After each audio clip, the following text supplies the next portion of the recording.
Gracias por seguir con nosotros aquí en Diálogo Urgente. Estamos muy felices de tener con nosotros el diputado del Frente Amplio, Fidel Santana, con nosotros aquí. Buenos días, Fidel. Buenos días. Siempre es un agrado para mí encontrarme con grandes y queridos amigos. Así es, Fidel, buen día y me alegra verlo. Usted es un hombre de la familia. Así es. Bueno, vamos Casi fundador de este programa. no, y de la familia, amigos. Hace Claro, mucho claro que tiempo sí. me alegra ver un diputado. Estaba riéndose con nosotros aquí. Un diputado que uno pueda saludar, no sé si en la cámara, pero en la calle. Hay gente que uno no puede saludarlo luego. Don Fidel, usted en su momento se le vio promover en cierta medida la reelección de la diputada presidenta de la Cámara, Lucía Medina. Lucía Medina ahora parece haberse despedido y para darle salida al acuerdo que se había realizado en el comité político para que fuera entre cuatro. Bueno, ante esta situación, y ¿usted cómo valora la gestión de Lucía y qué viene luego? Mire, la presidenta Lucía Medina ha hecho una muy buena gestión. Así la evaluamos y creo que sería una mezquindad decir lo contrario. Un año de trabajo intenso, muy productivo, de mucho respeto por la diversidad política que hace vida en la Cámara de Diputados, y también un año en el que la imagen del órgano legislativo ha crecido. Eso no quiere decir, yo en varios momentos he dicho esto, porque no creo que deba ser mezquino, que eso no quiere decir que yo me inmiscuya en los temas internos del PLD. Ese asunto de si cumplen con su acuerdo o no es un tema interno del PLD. El tema de que ella repita o llegue otra figura, para mí es indiferente, porque es un tema de los PLDistas. Pero como diputado de la oposición, ¿cómo usted valora el hecho de que un partido sea tan mayoritario que ellos se puedan dar el lujo de dividirse una presidencia año tras año sin que nadie pueda decir nada, así como usted dice? Mira, es una pena que un órgano como este no se maneje, porque hay una práctica ya consuetudinaria allí, que el partido que tiene la mayoría escoge completamente el bufete directivo. Lo ideal en una democracia sería que se produjera un equilibrio y que estuvieran representadas por lo menos las principales fuerzas allí, pero la realidad y la tradición pesan mucho allí. O sea que ya lo que decida el PLD sobre cómo conducir su mayoría, allí, le repito, a mí no me incumbe. Bueno, vence la legislatura, no hay ley de partidos políticos, no hay ley de régimen electoral, solamente 3 proyectos se aprobaron de importancia, que fue lo del 911, que fue una línea bajada aparentemente, por eso viene una copia de una ley de Costa Rica, y otras 2 leyes. ¿Qué se va a hacer con esta ley de partidos políticos? ¿Perimió de nuevo? Mire, la ley de partidos políticos no ha perimido, porque fue reintroducida desde la primera legislatura, vamos a la segunda y se ha trabajado bastante. Hay que decir que la comisión bicameral presidida por el senador Victoria Yet ha hecho un trabajo encomiable.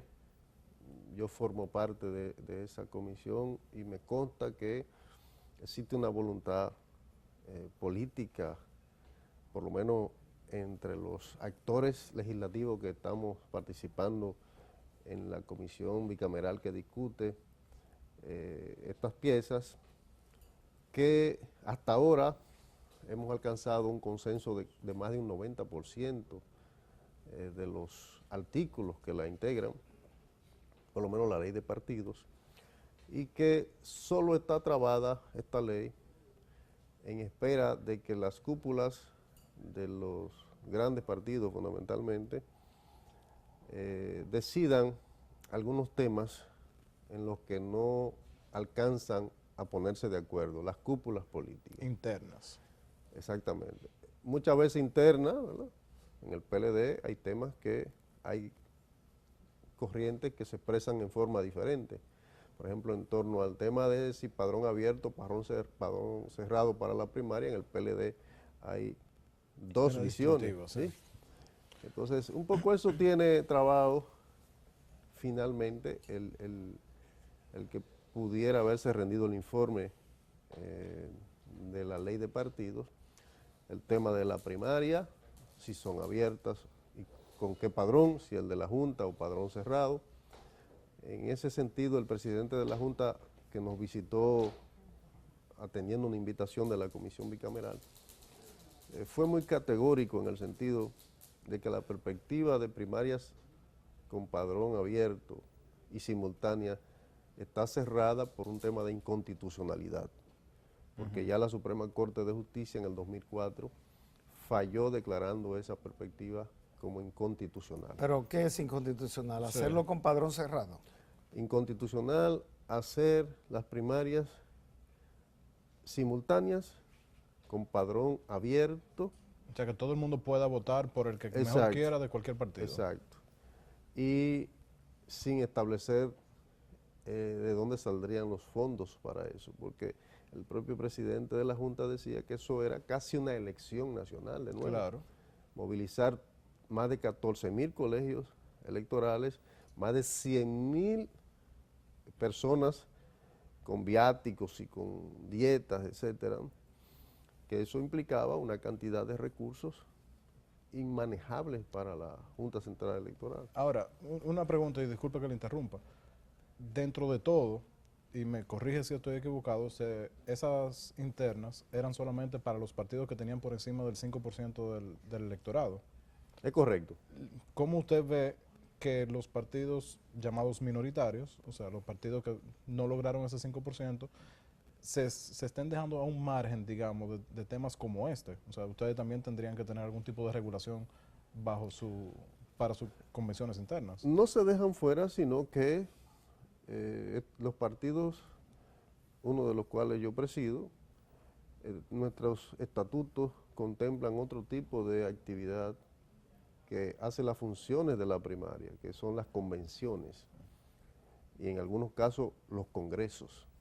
Entonces lo que hace la ley es reconocer que los partidos tienen la libertad de decidir qué ruta seguir para resolver el tema de las candidaturas y de los organismos de dirección correspondientes. O sea, ustedes pudieran hacerlo por encuesta, como sucedió ahora con los partidos mayoritarios. En el caso de los partidos emergentes, hablamos más de convenciones y congresos y asambleas. En ningún momento se ha contemplado lo de las encuestas. En el caso de los partidos mayoritarios, se habla, ellos mismos insisten en las primarias internas. La diferencia está en si serían simultáneas o no. Y el tema de los padrones, si es cada quien construye su padrón y hace su primaria con su padrón, o si se trabaja con el padrón de la Junta Central Electoral. Ahí es que está el tranque sobre este tema, ¿no? Complicado. Bueno, pasando a otro tema, diputado. Recientemente, ayer o antes de ayer, el presidente Danilo Medina fue a Santiago a inaugurar una escuela. Un sacerdote le reclamó que invirtiera más, no solamente en la parte educativa, sino de desarrollo nacional. El presidente le contestó también. Y yo le pregunto, ¿tiene razón el presidente o el sacerdote en términos de la inversión pública? Mire, me sorprende la sensibilidad que muestra el presidente, ¿verdad? Porque lo más lógico es que la gente reclame, y en una democracia hay muchas perspectivas sobre el acontecer nacional. Además, el presidente tiene un escenario para rendir cuentas que el 27 de febrero, la Asamblea Nacional, en donde debe hacer precisamente presentar periplo de iniciativas. El país hace rato que está reclamando de algún modo, y observo a los empresarios permanentemente hablando, por lo menos el vocero de los empresarios, presidente de los empresarios de Herrera, insiste en que hay necesidad de un cambio de rumbo en el orden económico. ¿Sí? Y cuando usted lo lee, en el fondo existe el convencimiento de que es insostenible el modelo sobre el que está montada la economía dominicana y que el propio crecimiento de la economía luce en baja, ¿no? Muchos economistas, incluyendo a economistas que han sido altos funcionarios del Estado, acabo de ver recientemente a Guarocuya hacer un señalamiento muy importante sobre el tema del manejo impositivo del país. Manejo impuesto interno, debe saber algo al respecto. Exactamente. Y hace una crítica contundente, que no es nueva, porque venimos diciéndola hace mucho. Mucha gente venimos diciendo que todo el aparato de los impuestos está montado sobre el consumo y que se convierte en un impuesto injusto porque carga más a los pobres, que la renta, la gran renta en el país es muy poco gravada en la República Dominicana. Al contrario de lo que ocurre en muchos países, sobre todo europeos, en el propio Estados Unidos, se grava mucho más fuertemente la renta. El tema de las inversiones públicas, en lo fundamental, ha habido un modelo orientado a grandes inversiones de las que puede sacarse una gran tajada, quienes la deciden y quienes las aprueban. Más que el interés de potenciar la producción nacional, está el interés de que quien logra los contratos sale con la mordida del león. Y el aparato productivo nuestro está resentido. Somos cada vez más un país de importaciones. Estamos en desventaja comercial con todos nuestros socios, menos con Haití, obviamente, sería una cosa catastrófica, porque Haití sabemos que no produce nada. Pero después estamos en desventaja comercial con los socios nuestros centroamericanos, que es mucho decir, porque la economía dominicana es mucho más grande que la mayoría de las economías de Centroamérica. Sin embargo, los centroamericanos nos están vendiendo más que lo que nosotros le vendemos a ellos. Pero eso es un problema de la producción nacional, de que no se está produciendo lo suficiente, o es un problema de que por intereses económicos se está trayendo sin necesitar lo que se está trayendo. Es las dos cosas, porque todos estamos conscientes que alrededor del Estado se ha configurado un clan comercial importador que su estrategia es quebrar todo lo que se produce acá para traerlo ellos. El entorno presidencial, no estamos hablando de ningún tema que no se conozca, ¿no? Usted habla de la demanda básicamente de Fañas contra... Sí, bueno, la demanda es un tema que surge, pero eso es un tema que viene batiéndose aquí desde que se instaló este gobierno. Este es un gobierno que incluso las visitas sorpresas son un mecanismo para amamantar esa lógica de importaciones, y a ese pequeño grupo que rodea al presidente. Los productores de ajo, de cebolla del país, los de papa, todo eso se han ido a la quiebra, porque ese grupo, su tarea es esa, ganar mucho con las importaciones. Pero se ha dicho y se ha demostrado incluso con cifras que este ha sido el gobierno que más ha invertido en el sector agropecuario. Entonces, ¿hay alguna documentación que se pueda comprobar que no sea de esa manera? Mire, se puede invertir mucho, el tema es qué se logra con eso, enriquecer a los importadores. aquí se ha traído, por ejemplo, se ha hecho un esfuerzo de repoblar muchas zonas cafetaleras con plantas que finalmente no funcionan, ¿no? Porque no tienen las condiciones para enfrentar la roya. El caso de los productores de banano, tienen años reclamando la presa de Amina, que una inversión como esa yo le diría a usted que impactaría la producción, pero al gobierno eso no le importa, ni la presa que se reclama en la región sur. Hace décadas que está reclamando una presa que impactaría tanto los servicios de agua como también impactaría la producción y evitaría también desastres en parte de estas zonas. El tema de cómo en el país se mantiene una lógica que hace una competencia sumamente compleja por el alto costo de los combustibles, de la electricidad, los grandes apagones, todo eso afecta a la competitividad de la producción nacional frente a socios comerciales nuestros. Este gobierno no ha mostrado tampoco voluntad de mejorar los elementos de competitividad. El tema de la seguridad jurídica en República Dominicana, eso es un tema complicado también para la inversión.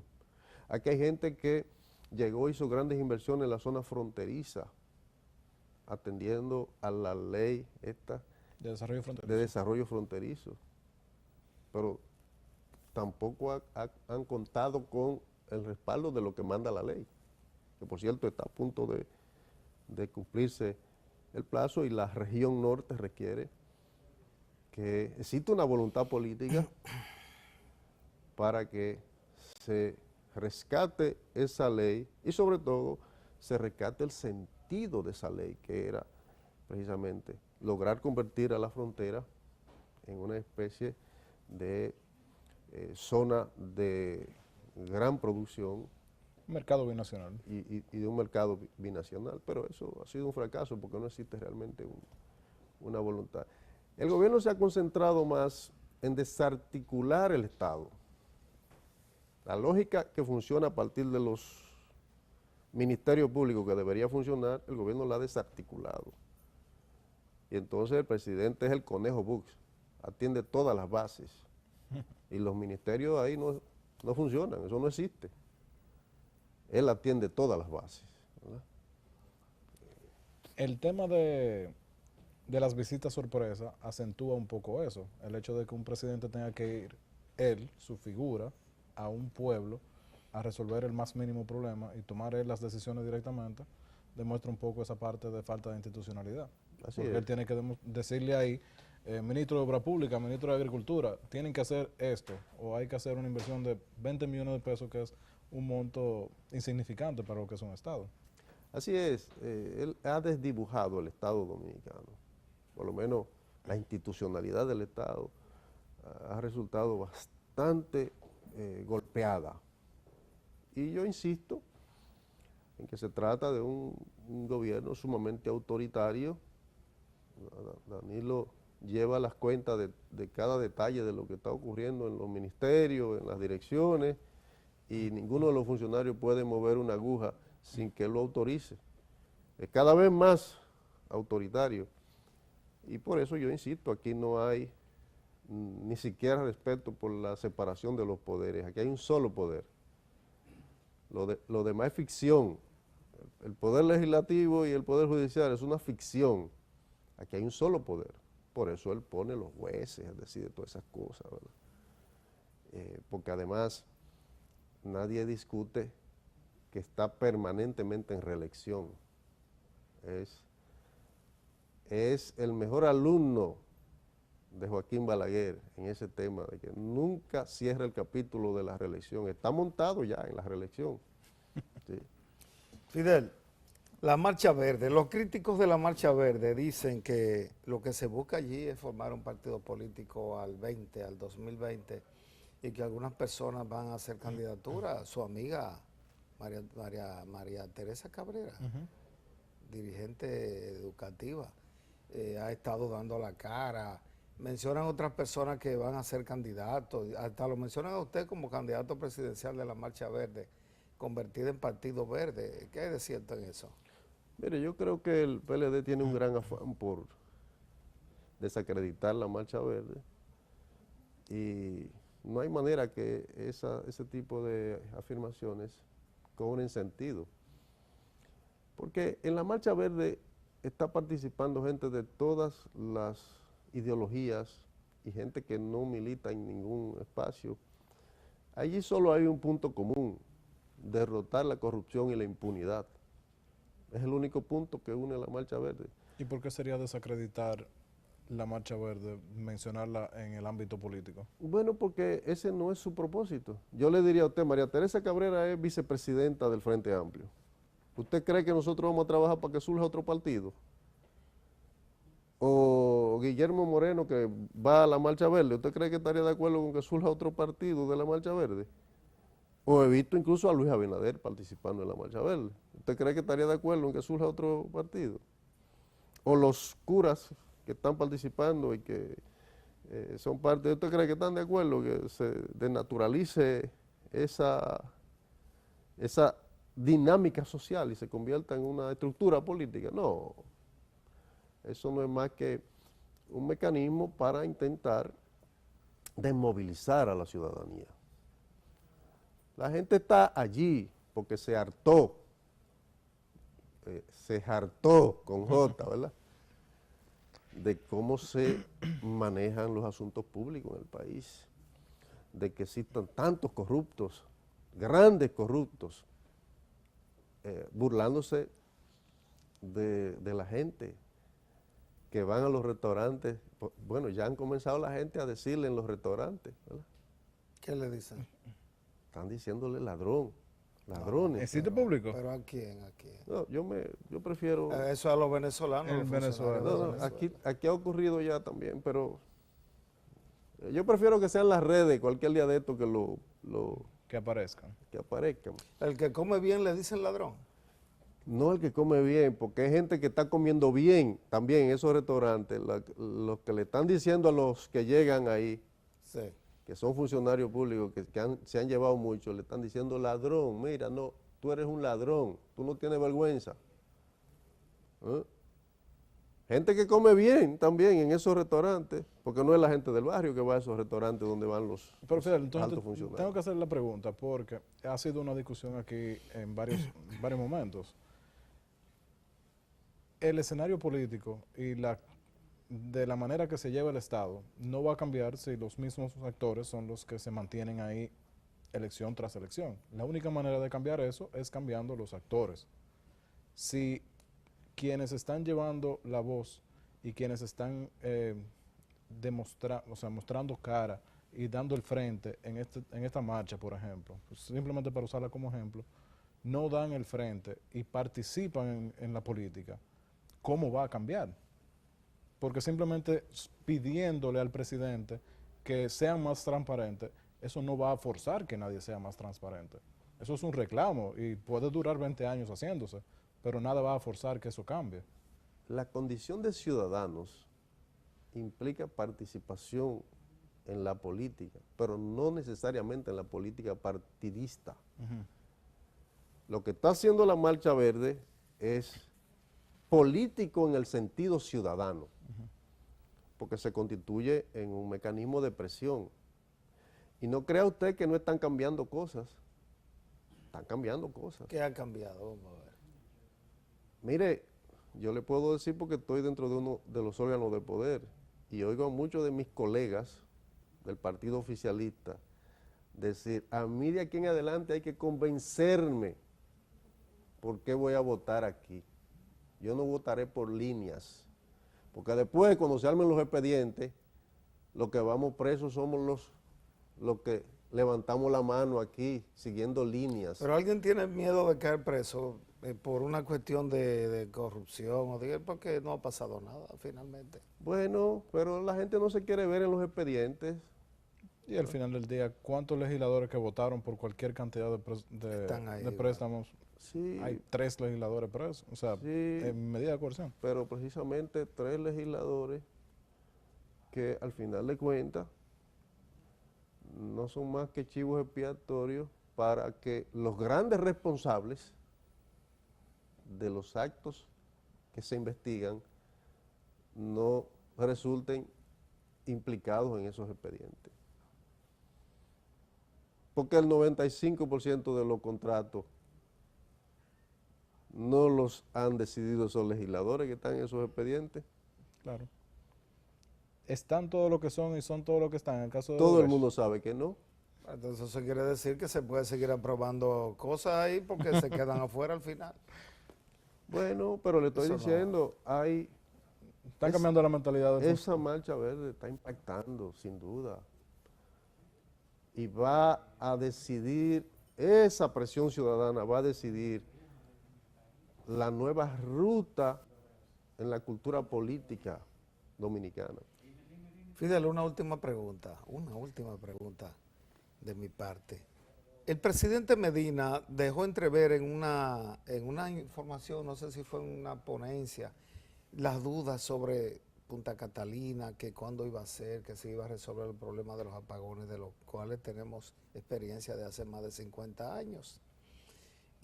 ¿Cuál es su posición sobre el tema? ¿Realmente Punta Catalina, sin usted ser un experto en esto, pero maneja el tema desde la Cámara de Diputados, podrá resolver el problema de los apagones? Esa es la idea, eso se va a poder hacer. Mire, ahí hay una gran inversión de recursos del pueblo dominicano. Eso no tiene otro camino que no sea el de concluirlo. Quien se proponga obstruir eso, actuaría con una gran irresponsabilidad, porque sería dilapidar miles de millones de pesos del erario público. O sea que nosotros, obviamente, lo que vemos es que aquello hay que terminarlo. Ahora aquello hay que terminarlo salvando y superando los mecanismos que le atan a las grandes mafias y problemas tan graves como el tema de los terrenos donde están construidos. Una cosa extremadamente ilógica, ¿verdad? De los jefes de los empresarios que salen a criticar la marcha verde. Pero ya se dijo que se van a comprar los terrenos. Pero es la primera vez que yo oigo eso. Un Estado hace una inversión de esa magnitud. Para regalarlo en 50 años. Exacto, yo no había visto eso nunca, porque el Estado declara de utilidad pública Y después hace. y después hace. Bueno, y se le paga a los propietarios. Depende de quién sean. Bueno, entonces, el Estado tiene que comenzar salvando esas situaciones. Lo primero que debe hacer es declarar eso de utilidad pública, que no lo ha hecho. Y obviamente, hacer una evaluación justa, pero no leonina. Bueno, vale más los terrenos con la construcción que vacíos. Claro. Ahora se le va a hacer difícil ¿Usted está negociar. entendiendo Esa es la Bueno. idea. de lo que se trata? Bueno, Fidel, Eso sí. muchísimas gracias por su presencia aquí. Creo que hemos hablado bastante claro. La gente se ha ido un poquito más informada de lo que está pasando en la actualidad y le agradecemos su presencia aquí. A sus órdenes siempre. Gracias por estar aquí en Sintonías. Continuamos ahora en la mesa de los comentarios. Gracias por continuar con Diálogo Urgente.